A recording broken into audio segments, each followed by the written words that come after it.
Okay, if you remember at the end of last week, we finished a bit unexpectedly with part four.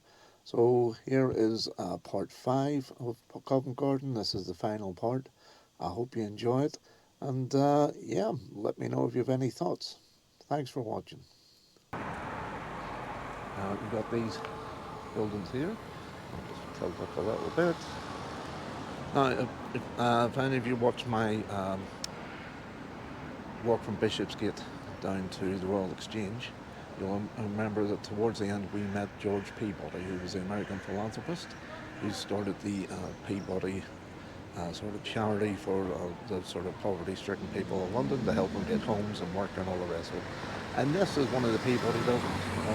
And Peabody is still going strong, like outside of London as well. Obviously the money that he left and donated to it was very well invested. But this is one of the Peabody estates. I believe there's a number of sort of theatrical types amongst other people that live in it now. So.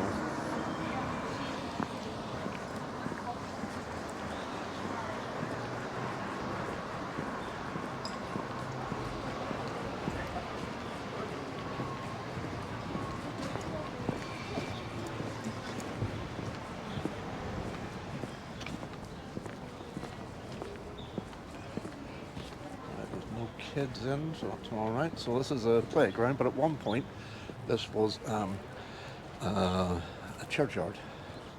But it's one of those churchyards around London where it has been deconsecrated and changed the nature of what it does. And at that time, this was a morgue. It was really a morgue. And obviously in the plague, in the mid-1600s, it was very much needed. Samuel Pepys talks about wandering down. You all right?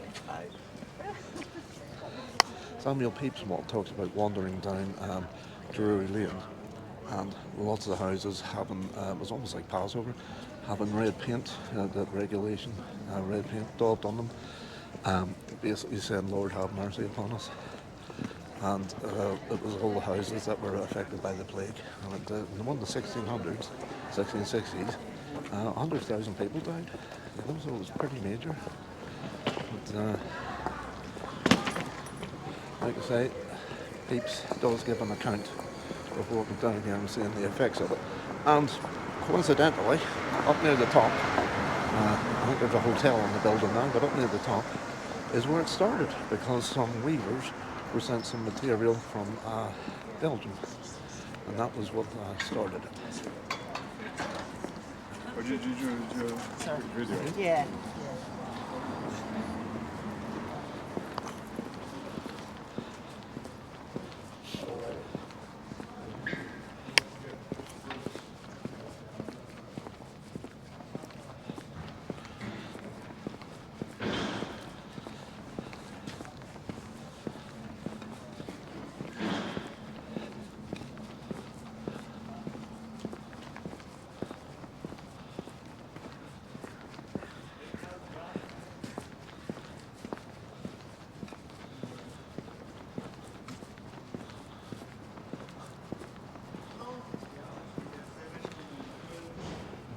The sign up there says, hawkers, traders and others are prohibited from calling, shouting or using any bell or other instruments on this estate. Obviously, because it's pedestrianised, they must have been worried about people coming and starting to sell stuff. I'll just mention this, because this is a slight oddity. Quite why it's here, I'm not sure. I'll have to look into that.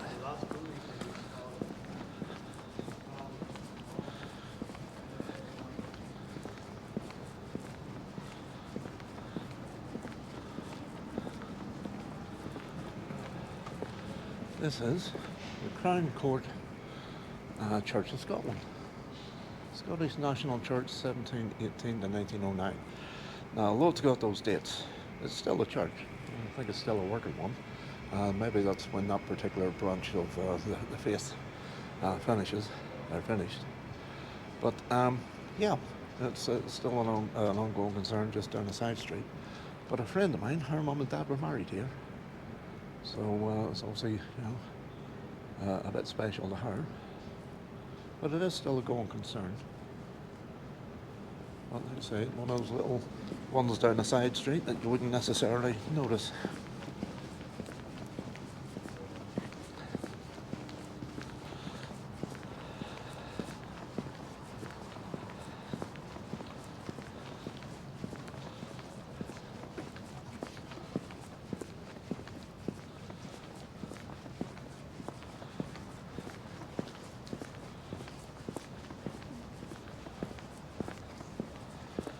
Now, we're going to come down here.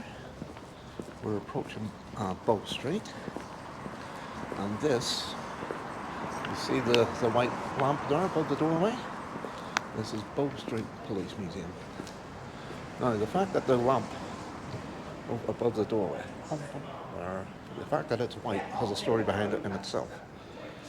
Because we are opposite the Opera House, that's it, across the street there. And traditionally, police stations had a blue lamp outside and all roomed out. I think, certainly for many, many years, probably a lot of them still do today, but this one was white. And the reason was Queen Victoria requested that the colour be changed because whenever she used to come to the Opera House, she used to get depressed at seeing the blue light because her husband Albert had died in what was called the Blue Room. So this was changed as a result. Now, the museum itself looks like it's open, but you're not allowed to film in it, so there's not much point. Open hours Friday to Sunday, 11 to 4:30. Okay, so let's give you a little bit of history about the museum. So, well, if the camera's moving, right? There we go. Right. So, the museum now as the what was formerly like the Bow Street Police cells, which was attached to the Magistrates Court. The Magistrates Court we'll come to in a moment. Within the cells, it has had some very famous sort of visitors, shall we say. So we had, let's see, we had Oscar Wilde. This is where he was held while his sort of court case was certainly at the start, whenever he was first sort of charged. And he would send out across the street a hotel for his breakfast and his meals. We had the Pankhursts, the suffragettes, they were held here. We come forward about 1960s, two of London's most famous gangsters of his craze, they were held here. And a little link to the assassination of Martin Luther King Jr. His assassin, James Earl Ray, he did a runner after he committed the crime, came over to England and then was apprehended, and this is where he was held until he was sent back over. So it does have a quite a history. The police and the Magistrates Court bit of Bow Street is very famous because in the 1700s you had a magistrate called Henry Fielding, and he had men that would go out trying to apprehend criminals, and they were called Mr. Fielding's men. When Henry Fielding died, and he did write the famous novel, was it Tom Jones? Not about the Welsh but when he died, his brother John, the Blind Beak, as he was known, because he was blind, John Fielding, he took over as running, and he ended up sort of changing the way in which they caught criminals and their compensation for doing so, and they became known as the Bow Street Runners. And John Fielding, although he was blind, apparently he could tell 3,000 different criminals just by their voices. So he was very famous. I'll get a picture in. I'll just step over so you can see the front of the building. It's very grand. It's a very flash hotel now. But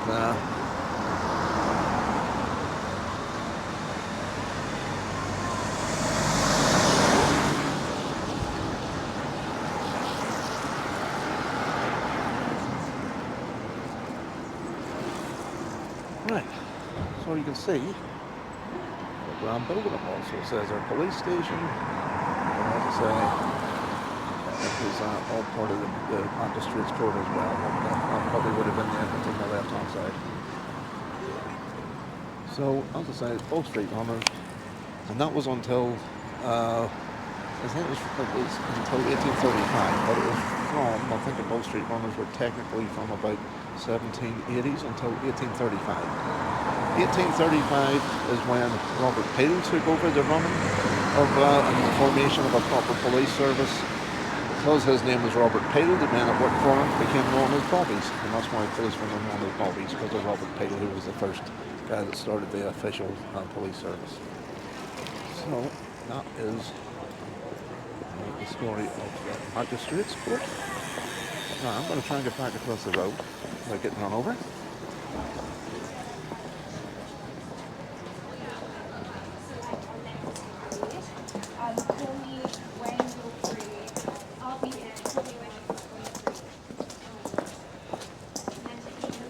Now, we have Royal Opera House. As I said, this was one of two theatres that was given a royal licence. First one, Royal Drury Lane, was given to a guy called Thomas Killigrew. This one was given to a guy called Davenant. I think it was William Davenant, but I'll correct it if I'm wrong. And much like Drury Lane, oh my God, it caught fire a lot. Sort of kept burning down. It doesn't seem to have fared, at least for the way I've read it, it doesn't seem to have fared quite so well throughout the sort of 1600s and 1700s, as well as Drury Lane did. I think that was why 1858 the owners that took it over at that point decided to make it more dedicated towards the operatic works, and it became the Royal Opera House at that point. But a few sort of famous things happened here. So first of all was the guy that sort of invented clown makeup, and I suppose the concept of clowns, Joseph Bernardi. He used to appear here early 1700s, I believe it was, and he was known as the Jupiter of practical jokes. But he invented the idea of clown makeup and everything else as part of his performance. Another thing that was invented here was one of the owners, Charles Macready. He started experimenting with a different way of illuminating the place, and it was a sort of chemical-based illumination system, and it became known as limelight. So if you ever hear about being in the limelight, that's where it all started. Now, next to it now, you can see what I mean about how they used to sort of use the glass, steel and glass. And I believe this was a floral market at one stage, but didn't work out. But now you can go in there and have a coffee and a meal and all the rest of it. But it is rather beautiful, isn't it? Very intricate, obviously a lot of work. So that's now. I'm going to go back up this way.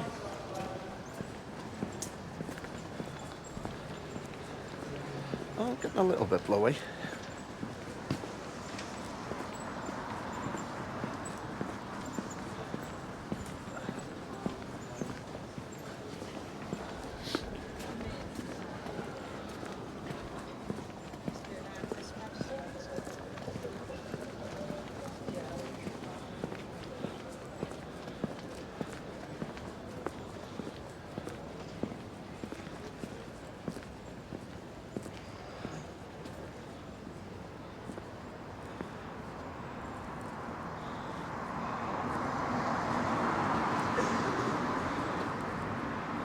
Right, so I was just reading the sign up above which is behind the scaffold. Hold on. So you can see this lady here, obviously the ballet dancer. And the reason she's here is because, as we'll see, we'll be walking up the street. The Royal Ballet School is across the street, and obviously that's got close ties with the Opera House where they do a lot of their performances.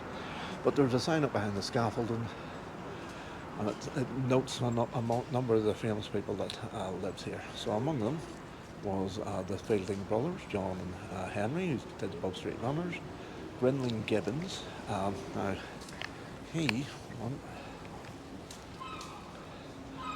Grinling Gibbons was the absolute genius of the time when it came to wood carving. These days it's all done by factories and manufacturing, but when you get like a piece of carving and it's like 3D, like roses coming out of the wood and all the rest of it, he was the master of that, and for a time it was all the rage, and he was getting commissions left, right and centre. then it just suddenly went out of fashion. But he was doing it all by hand. And like his works in like St Paul's Cathedral and numerous other famous places. So Gwenlyn Gibbons lived here for a while. And one of the other ones that it mentions is Charles Macklin. Charles Macklin from my part of the world, northwest of Ireland in his case. He was a very famous actor, and he actually, I believe, didn't he take over? I think he took over one of the theatres for a short period of time. Yeah, I'm just trying to remember. Brain's gone. That's all right. I'll come back there, and I'll put it in the text. But anyway, Charles Macklin. He was very famous, although he was a very good actor and very famous for it. One of the things that made him infamous and sort of a big draw for a lot of the people that went was that he had been charged with murder. So basically, he stabbed one of his fellow actors in the eye because they had an argument over a wig in the dressing room. And obviously the guy died. Macklin was charged with murder, and he defended himself, used all his theatrical prowess to, sort of make a big case for himself, and no doubt was a bit more demonstrative than the prosecuting counsel, and he ended up, he got off with a very much lighter, it didn't get done for murder, but much lesser charge, and not long after he was back in acting. But because he was so infamous, he would do The Merchant of Venice, and he was scaring the hell especially out of the ladies, literally snoring and going around the stage in a very menacing fashion, staring out towards the audience, and obviously this was a murderer who was doing this, so he was a big draw for people at the time. It was sort of this wild crazy man up on stage. So that was Charles Macklin, and he lived here.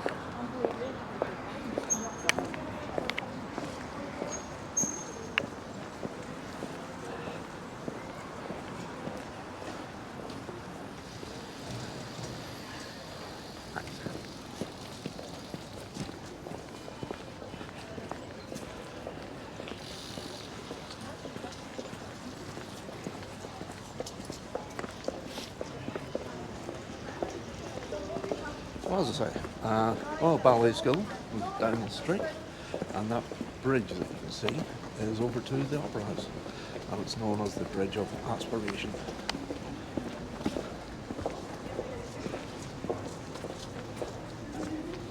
Well, as you can see, we're almost sort of finished. We're going to dip back down towards the market itself, and at some point I might do another video giving a more detailed history and wander around the market itself. But I just thought it was interesting to see all the things that happened around it that people don't normally see. And these, unusual little side streets, old-fashioned lamp there. Some of the ones around London are still gaslit. Always reminds me of the end of Tom Trobert's Blues by Tom Waits. Good night to this.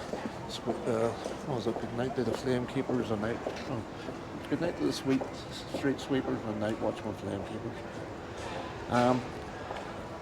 So yes, I'll show you the plaque. The Bridge of Aspiration, donated to the Royal Ballet School, January 2003. Oh, part of that was by the Mercer's Company, who we started with, under the donation.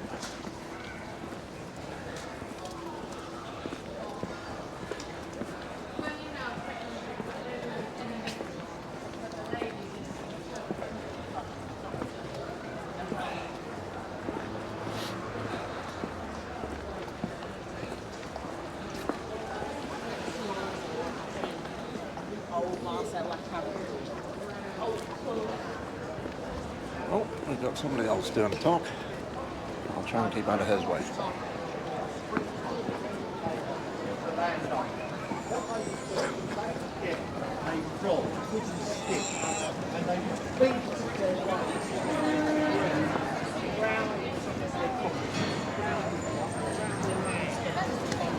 Right, so I'm just showing the Nags Head. Let's see. So it's been here from 1670, rebuilt 1900, 1927. Okay, now, why am I showing the Nags Head, you may wonder? Well, that's because it's very famous. Or at least it's very famous for me. So basically, when I first came to London, when I came to live in London, which was the summer of '89. I arranged to meet my mates, and I said, where do you want to meet up? And they said, jump out of Covent Garden station and go into the Nags Head. And that's where I had my first real pint in London. So I might have visited once or twice before, but I always think of that as where I had my first pint. So that's why it's famous. If that doesn't work for you, I'm sorry. So we're almost done. I just thought I'd show you one little bit within the market. As you can see, as the day picks up, it gets a lot busier. Because when you come up early in the day, the place is relatively empty, and then it goes crazy. Because as I said at the start of the first tour, something like 40 million people a year come here. It's a big draw. And the thing was, in 1974, when the fruit market was closed, just because of the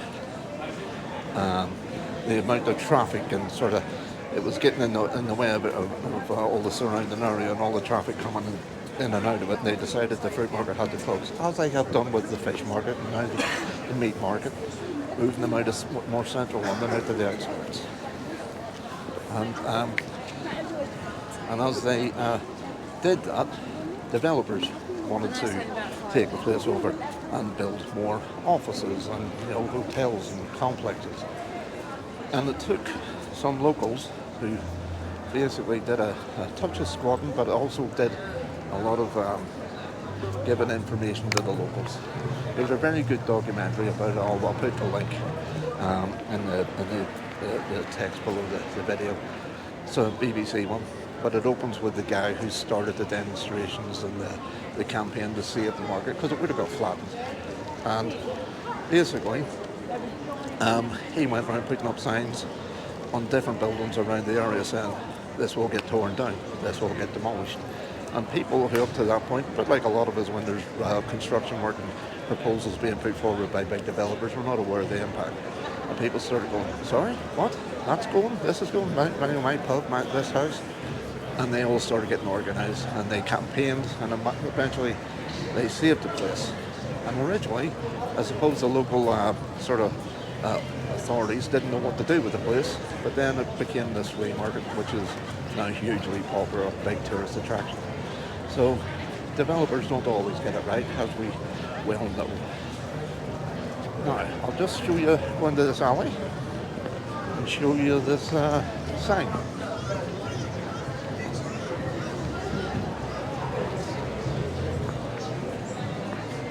Here we go, rules, orders, bylaws, Covent Garden.